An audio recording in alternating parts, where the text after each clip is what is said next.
warahmatullahi wabarakatuh. Alhamdulillah alladzi bi ni'matihi tatimmu shalihat. Alhamdulillahilladzi arsala rasulahu bil huda wa dinil haqq liyudhhirahu 'ala dini kullihi wa kafa billahi shahida. Asyhadu an la ilaha illallah wahdahu la syarika lah wa asyhadu anna Muhammadan abduhu wa rasuluh. Allahumma salli wa sallim wa barik wa an'im ala nabiyyina wa rasulina wa qurrati a'yunina Muhammadin wa ala alihi wa sahbihi ajma'in, amma ba'du. Kaum muslimin wal muslimat jamaah pengajian rahimani wa rahimakumullah.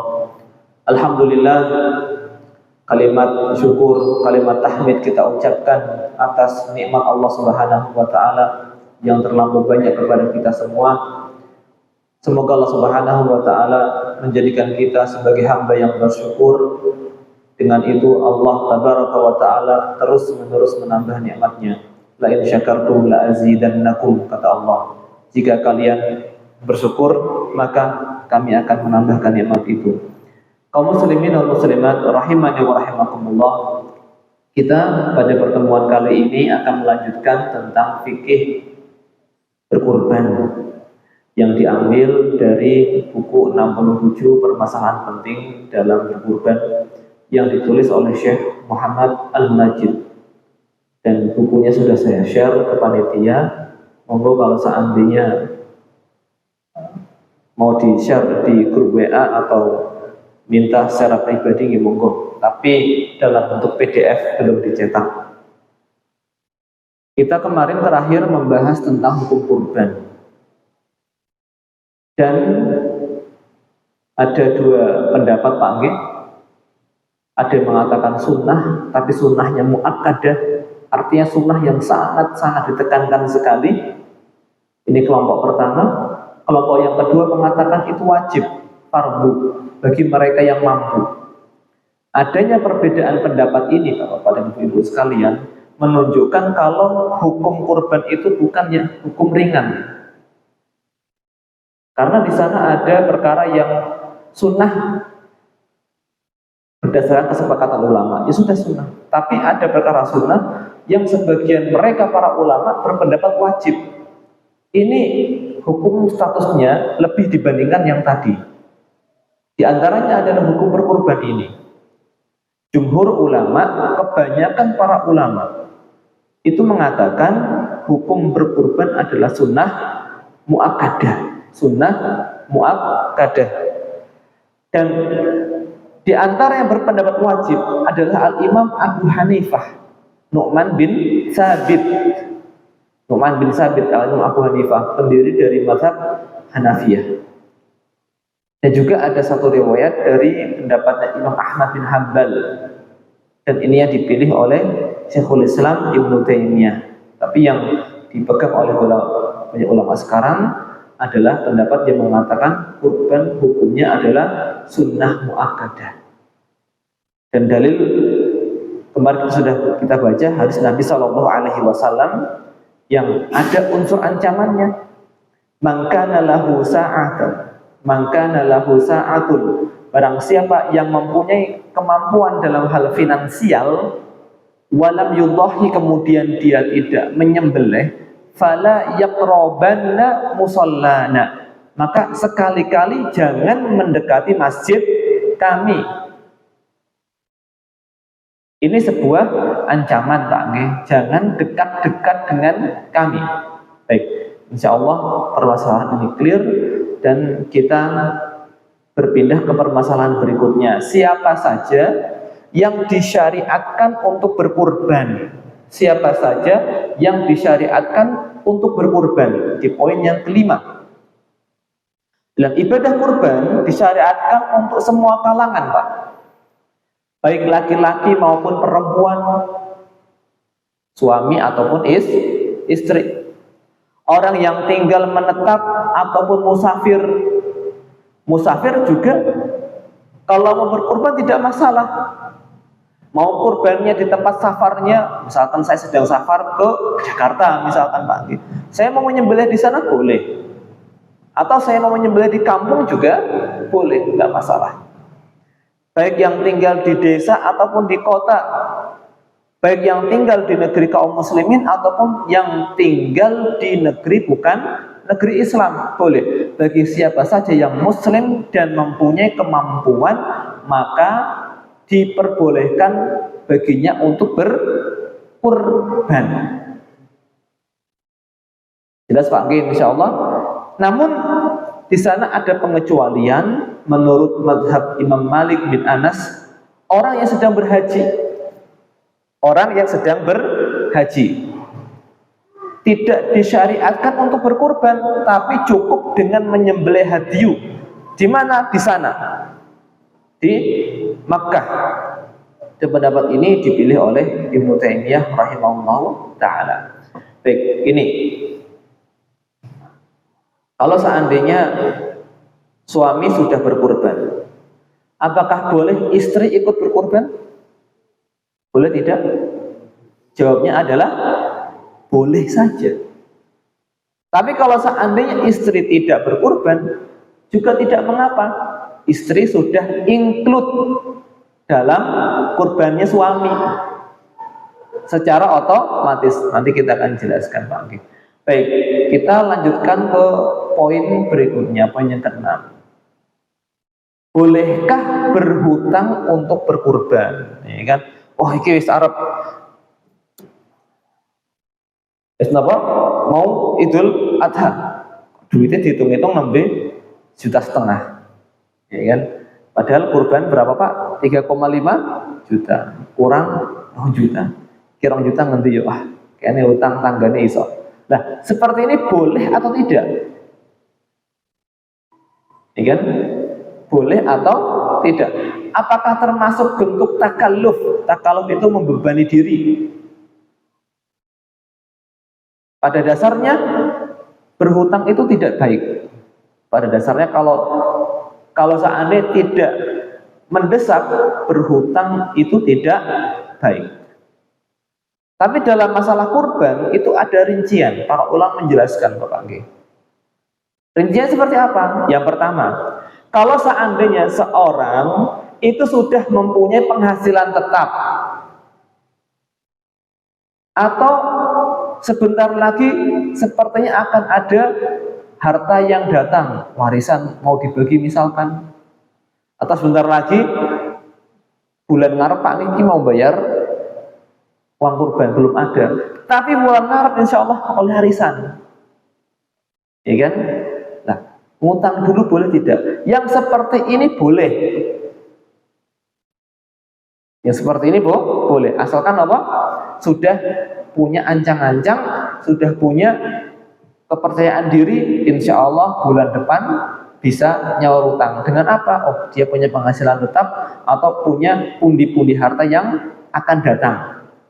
Ini yang pertama. Yang kedua, kalau seandainya tidak punya yang seperti itu, untuk kebutuhan sehari-hari saja agak susah, maka yang seperti ini tidak usah berhutang dan tidak usah berkurban. Khawatir nanti malah membebani diri sendiri. Dan dalam ibadah sunnah kurang bagus yang seperti ini. Oke? Baik. Ini permasalahan yang ke-6. Permasalahan yang ke-7 sekarang. Bersedekah. Ada orang kaya. Ada orang kaya ini, mudah-mudahan jenengan termasuk orang kaya yang seperti ini, Pak. Bersedekah dengan memberikan hewan kurban kepada yang tidak mampu.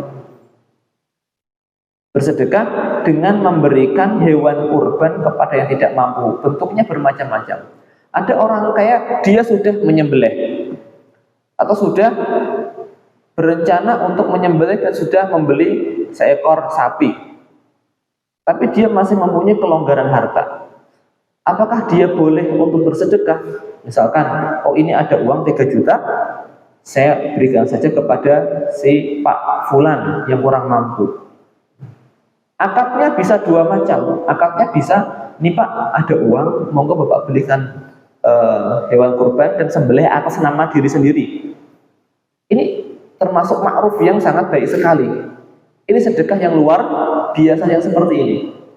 Ini yang pertama, dia memberikan uang untuk si fakir menyembelih atas nama dia sendiri. Dan sah-sah saja seorang fakir menerima sumbangan atau hadiah dari orang kaya, sedekah dari orang kaya, kemudian dibelikan hewan kurban, enggak masalah, sah kurban yang seperti ini.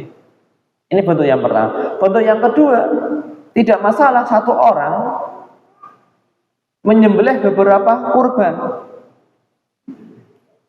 Pak Fulan misalkan, Pak si A ini kaya, dia sudah menyembelih satu kambing di rumah, dia punya kambing yang lain, diserahkan kepada Pak B yang kurang mampu. Ini Pak, silakan jenengan sembelih, tapi atas nama saya, tapi dagingnya monggo dibagi-bagi ke keluarga jenengan, tidak masalah. Ini juga tidak masalah, ikut membahagiakan saudaranya, ikut membahagiakan muslim yang lain dengan memberikan hadiah hewan kurban. Tapi yang seperti ini sepertinya jarang, Pak. Tapi kalau mau dilakukan, monggo, baik sekali, dan sudah dibahas oleh para ulama. Baik, ini poin yang ketujuh dan ketujuh. Sekarang poin yang kedelapan. Hikmah atau tujuan dari ibadah kurban. Apakah ibadah kurban itu tujuannya hanya bagi-bagi daging? Apakah ibadah kurban itu tujuannya hanya untuk makan daging setahun sekali? Ternyata tidak. Itu salah satunya. Yang lebih utama adalah ibadah kurban itu ada bentuk penghambaan kita kepada Allah. Allah mengatakan fasolli li rabbika wanhar, salatlah kepada Tuhanmu dan menyembelihlah juga kepada Tuhanmu. Allah Subhanahu wa ta'ala dalam ayat ini menyebutkan pertama salat, kemudian yang kedua menyembelih. Menyembelih itu mulia, sebagaimana salat juga mulia. Menyembelih itu adalah bentuk penghambaan kita kepada Allah, sebagaimana salat juga bentuk penghambaan kita kepada Allah Subhanahu wa ta'ala. Ini yang pertama, hikmah dan tujuan dari ibadah kurban adalah kita menghambakan diri kepada Allah. Allah memerintahkan kita untuk menyembelih, sudah kita menyembelih. Ini yang pertama. Yang kedua, menghidupkan sunnahnya Nabi Ibrahim alaihissalam. Ya kan? Karena awal mula, asal muasal dari kurban ini berasal dari beliau alaihissalam bersama anaknya beliau, Nabi Ismail alaihissalam, seperti yang sudah kita ceritakan di pertemuan yang lalu. Allah mengatakan dalam surah Al-An'am, fabihudahum yaqtadihi, dengan petunjuk mereka para nabi sebelum engkau wahai Muhammad, ambillah petunjuk mereka. Dan apa yang dilakukan oleh Nabi Ibrahim alaihissalam adalah sebuah kebaikan. Ini. Kemudian yang ketiga, tujuan atau hikmah dari ibadah kurban adalah bentuk rasa syukur kita kepada Allah Subhanahu wa ta'ala yang telah memberikan kita rizki, yang telah memberikan kita kelapangan, yang telah menundukkan. Maksudnya menundukkan apa, Pak? Membuat hewan itu jinak. Sapi jinak, unta juga jinak, kambing juga jinak. Semua nurut kepada manusia. Itu nikmat Allah Subhanahu wa ta'ala. Kita tidak bisa bayangkan kalau seandainya hewan sebesar sapi itu ngamuk, dimek langsung nendang, apa yang terjadi? Kita sangat kerepotan sekali. Tapi semua itu ditundukkan oleh Allah Subhanahu wa ta'ala kepada kita. Bentuk rasa syukur kita kepada Allah Subhanahu wa ta'ala. Kemudian hikmah dan tujuan dari berkurban juga berbagi kebahagiaan dengan umat Islam atau tetangga-tetangga kita. Karena mungkin kalau dari kita makan daging itu hal yang biasa. Masih ada zaman sekarang tipe-tipe orang yang makan daging itu hanya ketika kapan? Idul Adha saja, Pak. Penjenengan bisa gampang napa teng warung Padang tumbase rendang. Ya kan? Gampang. Daging sapi. Di sana ada yang tipe-tipe Masya Allah Pak. Di kampung tuh banyak yang makan daging sapi, makan daging kambing. Ini kusuk tahun sepisan.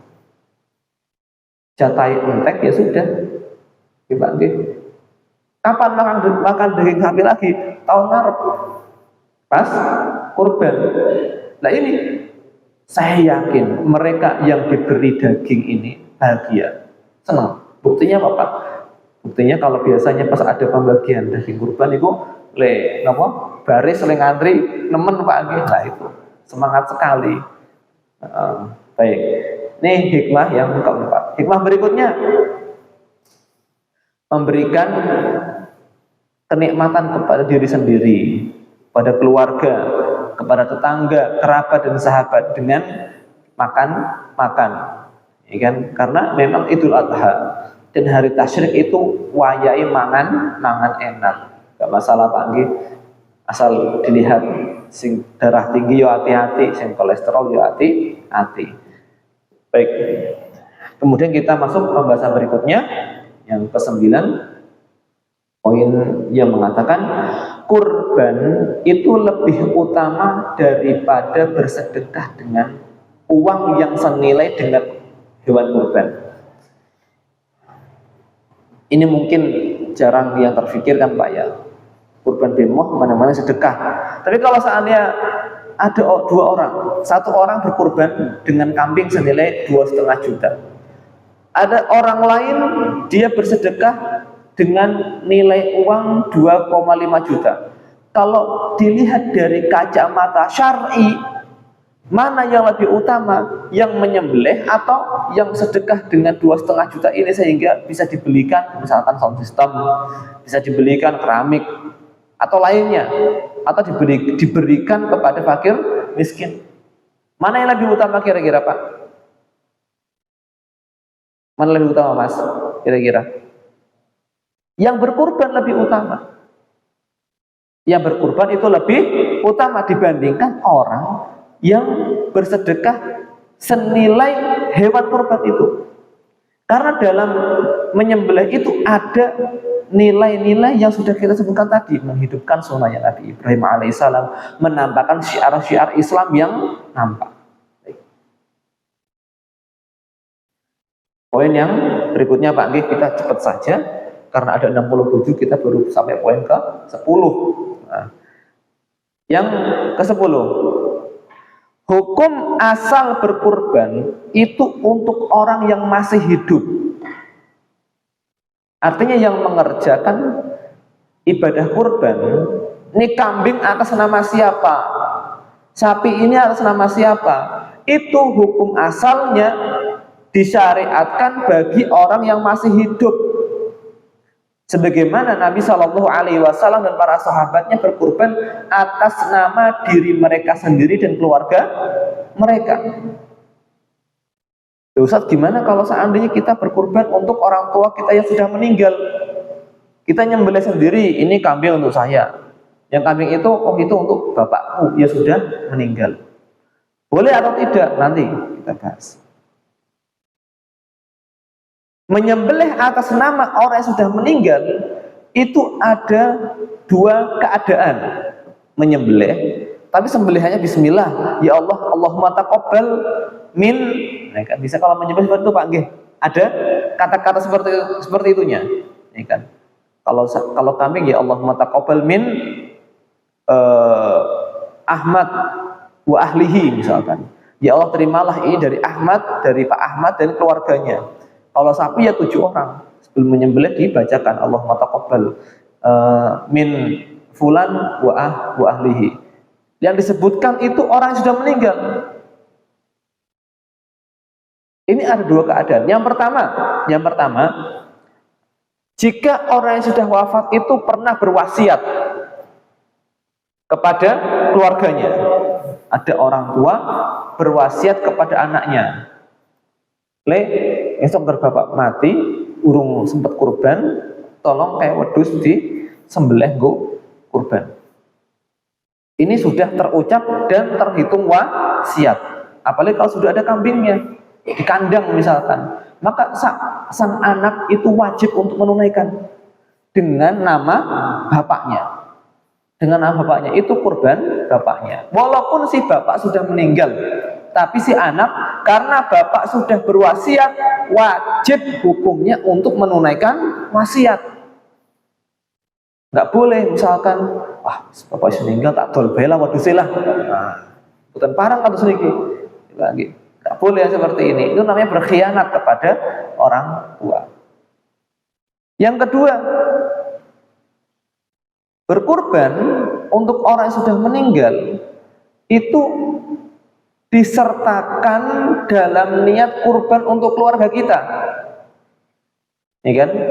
Kita misalkan adalah satu keluarga. Dulu misal orang tua masih hidup, sekarang orang tua sudah meninggal. Ketika kita menyembelih, Pak, ketika kita menyembelih itu otomatis keluarga kita sudah meninggal itu dapat pahalanya, dapat bagiannya secara otomatis, walaupun tidak kita sebutkan, sudah otomatis mendapatkan jatah pahala dari hewan kurban kita. Jadi hewan kurban yang kita sembelih itu pahalanya tidak hanya untuk si bapak yang menyembelih saja, ibu dapat, kemudian orang tua yang tinggal serumah juga dapat, keluarga ada sanak kerabat yang tinggal satu rumah di situ juga dapat semua. Ini termasuk kemurahan Allah Subhanahu wa Ta'ala, tidak hanya untuk orang yang menyembelih. Kembali ke pertanyaan, apakah kurban disyariatkan untuk orang yang sudah wafat? Apakah kurban disyariatkan untuk orang yang sudah wafat? Kalau kita melihat praktek dari Nabi Shallallahu Alaihi Wasallam, tidak pernah seperti ini. Nabi tidak pernah kurban sendiri untuk Khadijah, menyembelih ini sembelihan saya, ini sembelihan Khadijah yang sudah meninggal beberapa tahun yang lalu. Tidak pernah seperti itu. Oh, ini sembelihan untuk Hamzah, paman saya yang sudah gugur di medan Uhud. Nggak pernah seperti itu. Para sahabat juga tidak pernah mengerjakan seperti itu. Tapi para ulama menjelaskan, permasalahan ini dianalogikan, dikiaskan dengan sedekah atas nama orang yang sudah meninggal, sehingga mereka berpendapat boleh saja dan pahalanya sampai kepada orang yang sudah meninggal tadi. Misalkan Pak G, saya mau sedekah uang ini atas nama nenek saya yang sudah meninggal. Boleh tidak seperti itu? Boleh tidak Pak? Boleh yang seperti itu. Boleh. Dan pahalanya akan sampai kepada nenek saya. Dan saya juga dapat. Insya Allah. Kurban juga seperti itu. Sama kasusnya. Analoginya sama. Maka diperbolehkan. Kalau kita sudah menyembelih, ya kan? Kita sudah menyembelih, kambing saya ada, saya beli satu lagi untuk keluarga, untuk ayah saya yang sudah meninggal misalkan, maka tidak masalah yang seperti ini. Baik, ini kalau kita punya harta yang banyak Pak. Ini kelebihan apa Pak? Kelebihan orang yang banyak harta dan solih, dia akan mudah untuk mengeluarkan hartanya untuk beribadah kepada Allah Subhanahu wa Ta'ala. Seorang yang kaya dan solih itu bisa jauh lebih mulia dibandingkan seorang yang tidak kaya dan solih Pak. Dengan harta yang dia miliki, dia bisa mengerjakan perkara-perkara yang tidak bisa dikerjakan oleh orang yang tidak kaya. Kita masih ingat hadis Nabi Shallallahu Alaihi Wasallam, ada para sahabat yang kurang kaya mengadukan nasib mereka kepada Nabi Shallallahu Alaihi Wasallam. Dhahaba ahlu dusur bil ujur. Itu wahai Rasul, orang-orang kaya mendapat pahala yang banyak sekali. Loh kok bisa? Bisa. Mereka sholat sebagaimana kita sholat. Mereka puasa sebagaimana kita puasa. Tapi mereka bisa bersedekah. Kita tidak bisa bersedekah. Kenapa? Tidak ada yang bisa kita gunakan untuk bersedekah. Kata Nabi Shallallahu Alaihi Wasallam, Sudah, ini ada amalan zikir, tolong baca subhanallah 33 kali setelah sholat, alhamdulillah 33 kali setelah sholat, Allahu Akbar 33 kali setelah sholat. Ternyata orang yang kaya setelah itu mendengar, mereka juga mengerjakannya. Wadul lagi Pak nggih kepada Nabi SAW, itu wahai Rasul, orang-orang kaya sudah mengetahui apa yang kita kerjakan. Kata Nabi SAW, dzalika fadlullahi yu'tihi man yasha. Itu adalah keutamaan Allah Subhanahu wa taala yang diberikan kepada siapa saja yang Allah kehendaki. Dan muncul keutamaan berharta, orang yang berharta dalam masalah ini Pak, dalam masalah berkurban. Dalam masalah berkurban. Dan semoga Allah Subhanahu wa taala memberikan kelapangan bagi kita untuk bisa menunaikan ibadah kurban. Allahu a'lam. Baik, kita lanjutkan ke poin berikutnya. Syarat hewan untuk berkurban. Syarat utamanya, Pak, hewan yang digunakan untuk berkurban adalah dari jenis bahimatul an'am. Bahimatul an'am. Napa niku bahimatul an'am? Unta dengan segala jenisnya. Unta punuk 1, unta punuk 2. Ada unta, kita nggak paham Pak unta Pak karena tidak ada di sini. Sapi dengan segala variannya. Sapi Madura, ada sapi apa mulai Pak? Limusin, sapi lokal dan lain-lainnya. Kalau kerbau itu masuk famili sapi bukan Pak? Kerbau sama Pak kerbau Pak kemudian kambing dengan segala jenisnya. Mau kambing etawa boleh, kambing Jawa angsal, kambing domba juga tidak masalah.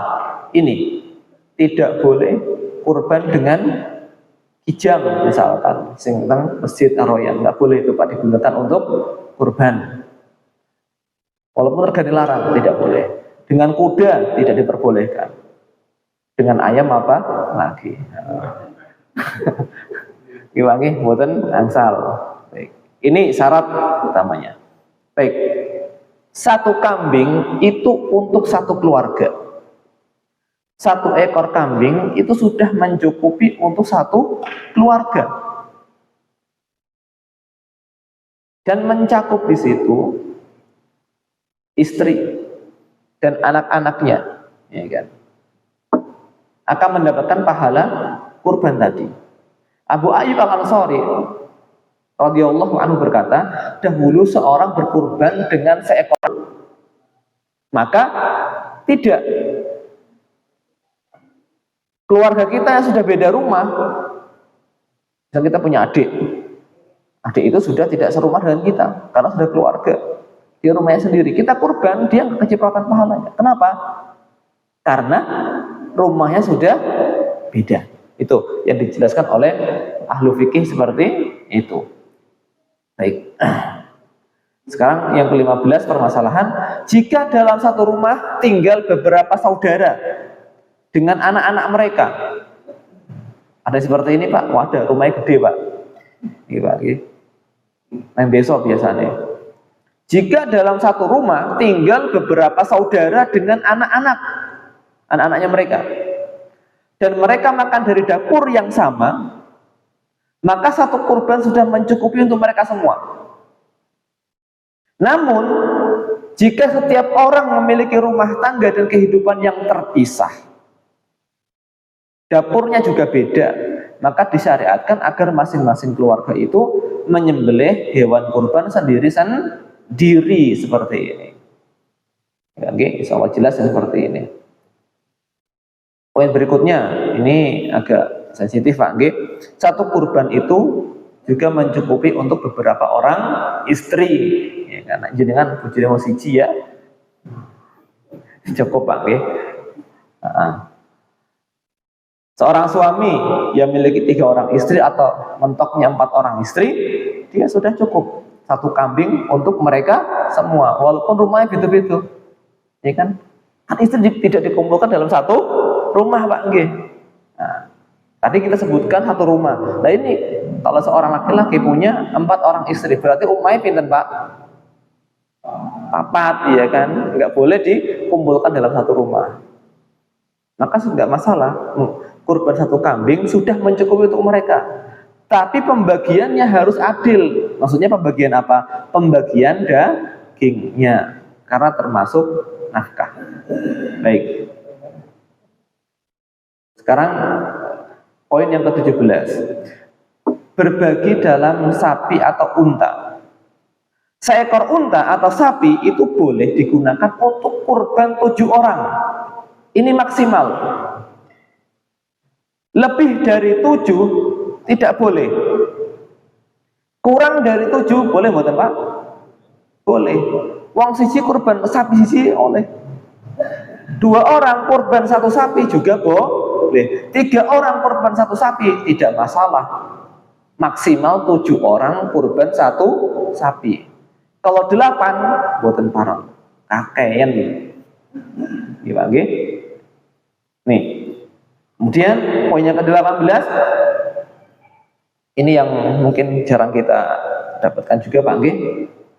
Boleh juga bagi 7 orang atau yang berserikat dalam 1 sapi itu niatnya beda-beda. Maksudnya gimana Ustaz? Kok niatnya beda-beda? Gini maksudnya Pak. Si A niatnya napa? Kurban Idul Adha. Si B niatnya napa? Menyembelih nazar. Biar tahu nazar. Konek aku tes CPNS lulus tak nyembelih sapi, ya kan? Boleh nimbrung ketika itu, tidak masalah. Yang satunya lagi niatnya beda lagi. Misalkan niatnya menyembelih untuk dimakan aja, karena dia sudah nyembelih di tempat yang lain. Boleh nggak seperti ini? Boleh, nggak masalah. Tidak masalah yang seperti ini. Saya ulangi Pak G. Saya ulangi, 1 sapi itu ketika ada orang yang berserikat tidak disyaratkan. Saya ulangi, tidak disyaratkan niatnya harus sama. Boleh berniat beda-beda. Paham Pak G? Insya Allah. Baik. Kemudian permasalahan berikutnya, diperbolehkan kurang dari 7 orang untuk ikut dalam 1 sapi atau unta. Karena jumlah maksimal itu 7, jumlah minimal tentu 1. Pak G. 7 orang itu sudah maksimal. Nggak boleh lebih. Kemudian poin berikutnya Pak, tidak sah berbagi dalam 1 kambing. 1 kambing itu yang menyembelih adalah 1 orang. Berarti Pak G, kalau dulu seingat saya kita pas SMA itu ditariki sekitar 20.000 kalau ya Pak, untuk tuku wedhus, untuk disembelih pas Idul Adha. 1 kambing berapa orang itu Pak? 50. Wedhus siji iuran dari berapa siswa itu? 100 siswa lah, atau 50 siswa. Itu sah tidak Pak disebut hewan kurban? Kira-kira tidak sah nih Pak. Berarti itu hanya latihan kurban atau nyembelih biasa. Ya, dulu ada sempat seperti itu Pak. Itu yang seperti itu tidak sah. 1 kambing itu hanya 1 orang, tidak boleh iuran. Kalau seandainya iuran, maka ketika menyebutkan hanya dengan nama 1 orang, misalkan 1 keluarga, bapak punya 1/3 harga, ibu iuran nambahi, anaknya nambahi, angsal buatan kata sedikit, boleh tidak Pak? Pripun iki? Kok bingung? Seniki misal ajeng tumbas wedhus 3 juta Pak nggih, bapake 1 juta. Kurang kan? Nah, ibune nambahi meleh 1 juta. Anake isi kurang piro Pak? 1 juta. Iki 1 juta wis. Pas mboten pas. Nah, tumbas monggo tumbas. Asal mboten seperti ini Pak. Nama Pak?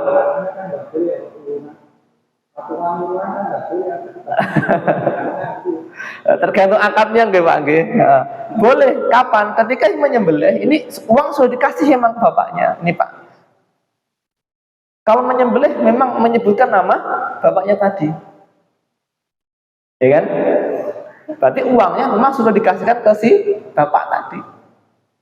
Beda dengan kalau seandainya 3 orang ini ingin menyembelih masing-masing seperti kasusnya sapi Pak gitu kan, ada 7 orang yang iuran, mereka ketika menyembelih itu disebutkan satu persatu, Allahumma taqabbal min Pak Ahmad, Allahumma taqabbal min Pak Zaid, Allahumma taqabbal min Pak Joko, Allahumma taqabbal min, nah semua disebutkan semua orang yang berkorban. Tapi kalau kambing itu satu saja.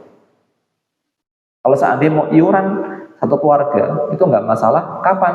Ketika uangnya memang sudah dikasihkan dan akadnya ini memang dikasihkan full kepada bapak untuk beli kambing, dan ketika menyembelih yang disebutkan hanya nama si bapak saja, seperti sembelihan 1 orang, bukan sembelihan 3 orang. Wallahu ta'ala a'lam bishawab. Baik, kita masuk ke permasalahan berikutnya. Isya jam berapa Pak? Kurang 6 menit lagi. Apa? Masya Allah sudah isya. Ya Allah. Baik, kita tanya jawab pada salah, pada adzan insyaallah.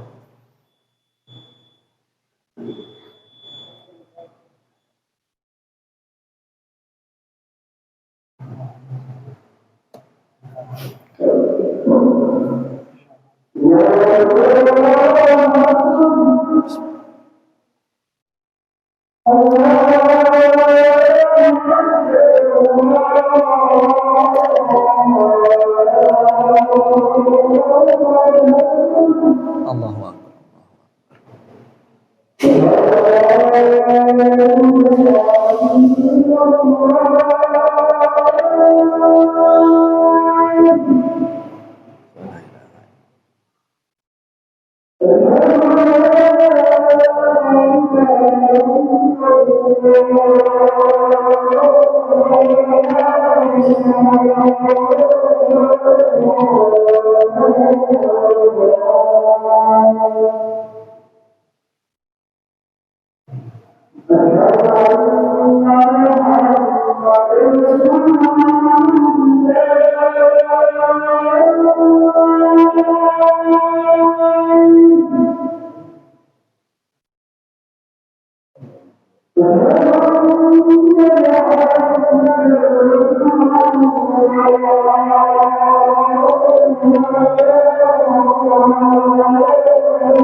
Nah,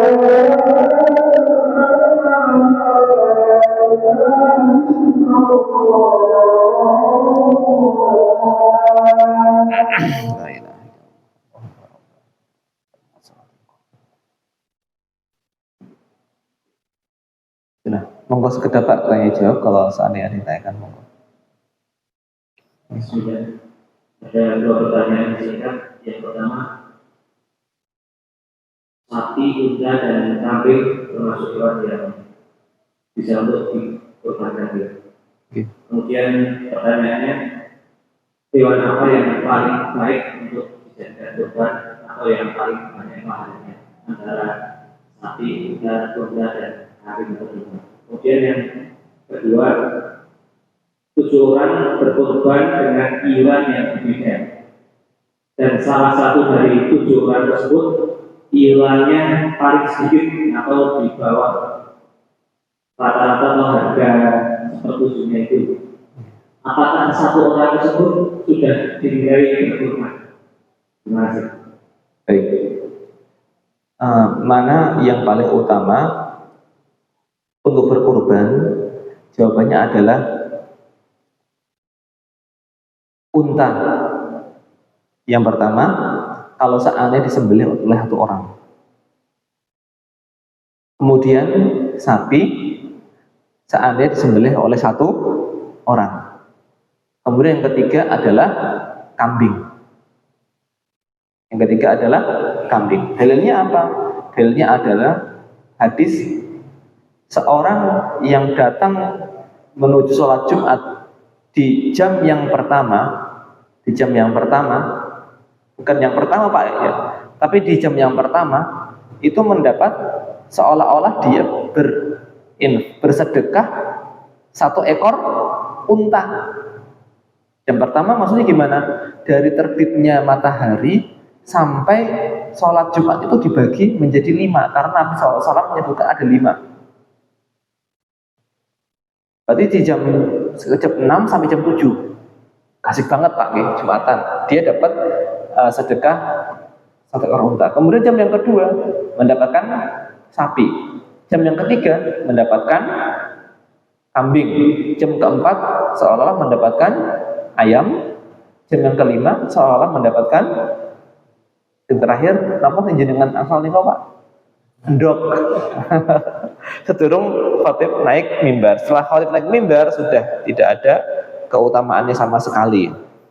Dari sini para ulama menyebutkan yang paling utama adalah menyembelih sapi. Seandainya itu apa? Oleh 1 orang. Tapi kalau bareng-bareng sama saja. Semakin mahal harganya hewan itu, maka semakin baik. Semakin banyak dagingnya semakin baik. Semakin bagus bentuknya semakin baik. Allahu a'lam. Kemudian yang kedua, kalau seandainya satu orang kok iurannya lebih sedikit dan itu masih masuk, harganya sapi ya kira-kira kalau di total 3,5 juta, tapi orang ini hanya iuran 2 juta. Wallahu a'lam, mungkin insya Allah akan kita bahas di pertemuan mendatang. Kan ada pembahasannya Pak Anggih, sabar saja dulu. Kita masih pada bab awal-awal. Insya Allah kita bahas pertemuan mendatang biar lebih gamblang lagi.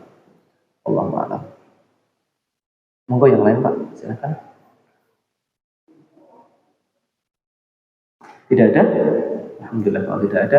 Jazakallahu khairan katsiran. Semoga bisa dipahami dengan baik dan kita lanjutkan di pertemuan mendatang dengan pembahasan syarat-syarat usia hewan kurban. Dari ini kita akan mengetahui ada kurban yang paling minimal kurban itu tidak harus 3,5 juta. Kalau seandainya dengan mentok 1 juta itu bisa digunakan untuk berkurban. Kita akan bahas di pertemuan mendatang. Wallahu taala a'lam bishawab. Saya akhiri, subhanakallahumma bihamdika asyhadu an la ilaha illa anta astaghfiruka wa atubu ilaik. Assalamualaikum warahmatullahi wabarakatuh.